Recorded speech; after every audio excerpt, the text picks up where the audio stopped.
Hey guys, long time no see. So I'm finally back home and I apologize last week. It was hectic, but school's over now and I'm back home.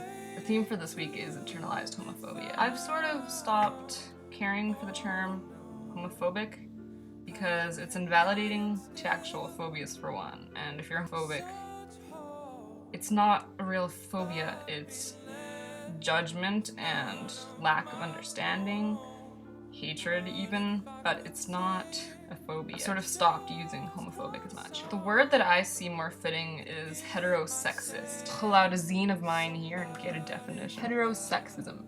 Prejudice against individuals who do not fall into the heterosexual binary, either by sexual orientation or gender identity. More fitting, I find.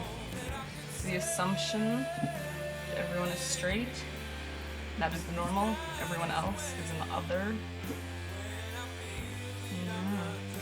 I've definitely gone through it myself, and I'm still going through it because I'm not out yet. I think it's something difficult to explain unless you are part of the community yourself. If you are, then you don't even need explanation, you just get it. You get that inner conflict over your gender identity or your sexual orientation. You get what it's like. You feel like less of a person because of something you can't help.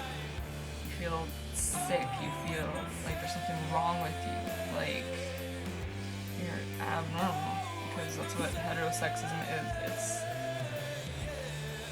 the society we live in. It's straight is normal.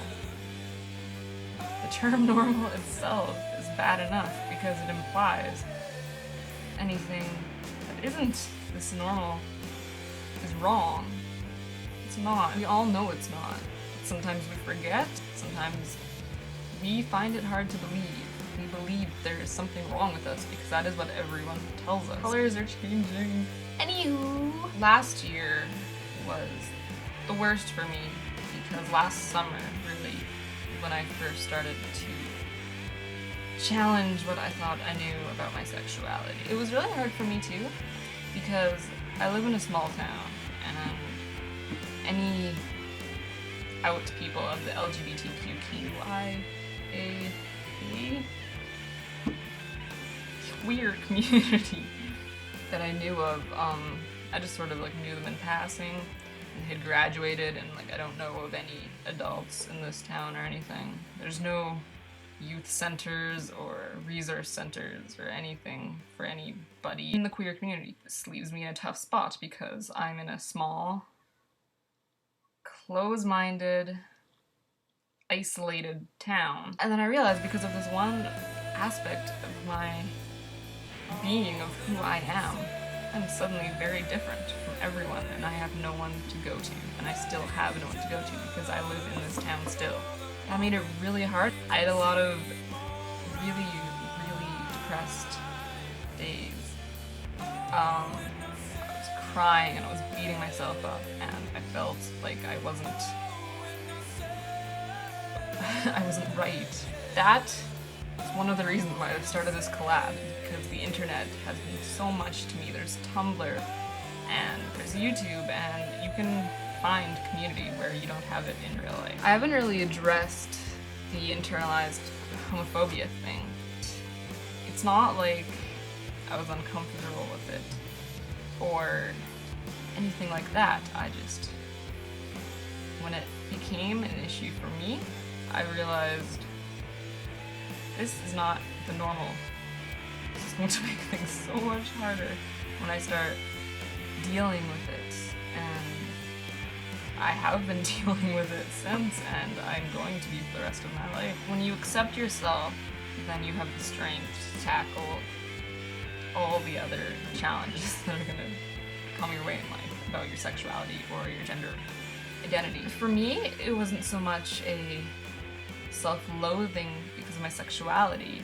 It was like I had the denial stage, you know? So it wasn't just like internalized homophobia boiling over, but it was like subtle. No, me. Gay? No, I can't be. No, not me. No. Yeah, this is getting long already. hopefully I can edit some of this down, make it a sufficient length of time. I want to thank everybody who has subscribed to our channel so far. Thank you a lot. We're getting a fair number of people.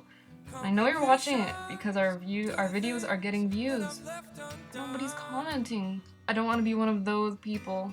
But if you're watching this, please shoot me a comment down below, or thumbs up, or do something to show that you've watched it. If you have any questions for any of us, feel free to shoot them down below, or email us at younggoldenqueer@gmail.com. Contact us on our channel, do something, and we will address the issue, or maybe somehow turn it into a theme for the week, or do some kind of Q&A week. But if you ever need to get a hold of us, feel free. If you need to get a hold of me personally, I'll leave my Tumblr, and you can always shoot me and ask, and I'll answer privately or whatever. So until then, I will see you all next Friday. And Jade, I will see you on Monday.